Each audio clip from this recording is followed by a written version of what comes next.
forgotten city of Karunai, where stone temples reached toward a breathless sky and rivers shimmered like glass beneath twin moons. A girl named Hannah wandered the streets alone. She had lived there her entire life, or so the record said. But no one truly remembered her arriving. She appeared one morning on the temple steps, barefoot and silent, holding a string of red beads and wearing a necklace of obsidian glass.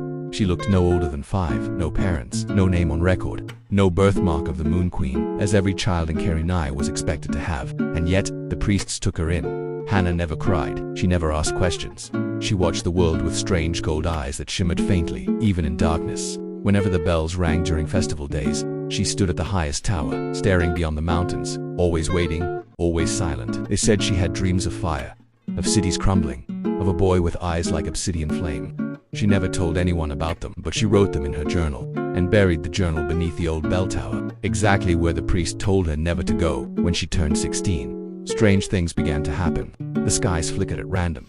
People started forgetting their own reflections.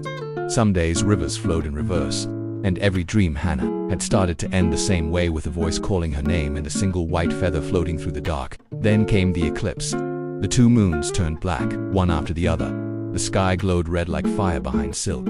People screamed in the streets. Bells that hadn't worked in decades began ringing. The statues of the old gods wept tears of silver. And Hannah, she walked calmly to the center of the temple square, stood barefoot on the sacred symbol, and waited. He came just before the last moon vanished. A boy, tall, slender, with skin marked by glowing lines like cracks in obsidian. His hair shimmered between black and blue, shifting with the wind. His eyes burned, not with fire but with memory. He looked at Hannah, and the world grew still. "You remember me," he said.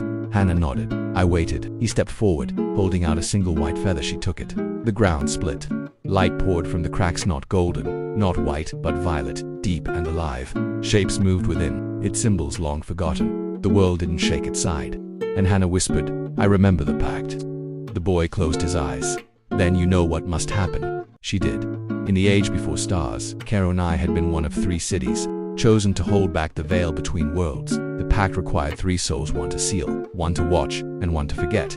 Hannah had been the one chosen to forget, but she never truly did. She saw flashes of past lives, falling stars, wars that burned heaven, a girl just like her making promises she couldn't keep.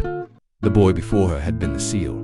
His name was Kale, bound to silence, bound to slumber beneath the surface of the world. "Until now, you brought the eclipse," she said. "No," he replied. "The eclipse brought me." The sky trembled again. Across the city, shadows grew longer. Water stilled, mirrors cracked without touch. The people fell into sleep, dreamless, and then they began to vanish, one by one, because the veil had weakened, because the pact had frayed. Kale looked at Hannah. "You're not just the one who forgets anymore. You're the last." Hannah gripped the feather tightly. "What happened to the 3rd? He was silent. Then she broke her vow. The watcher. Kale nodded. She let her heart choose, and now the balance is gone. A wind surged through the temple, carrying voices in a language older than light. They had little time. Kale extended his hand. "You have to remember all of it, even what you locked away." "I'm afraid," Hannah whispered. "I was too," he said. She stepped forward, touched his fingertips, and the memories flooded in. Not vicious realities. She saw Kale as he once was, laughing beneath a glass sky, running through a city built on song. She saw herself, hand in hand with another girl, forming the first seal. She saw the 3rd heiress, the watcher standing between them, holding the blade. She saw the betrayal, the choice, the promise broken, the veil torn, and Kale screaming as the ground took him. She collapsed to her knees. Tears fell silently. "I did this," she whispered.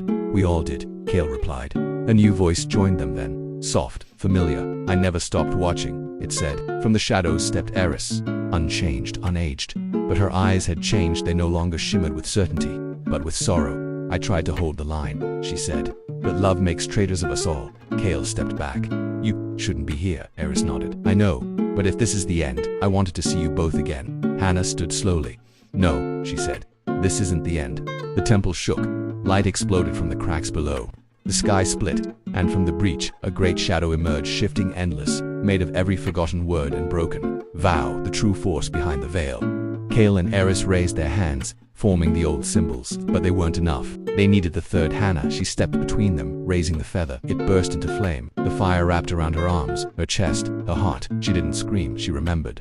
"All of it. I offer memory," she whispered. "I offer truth," Kale said.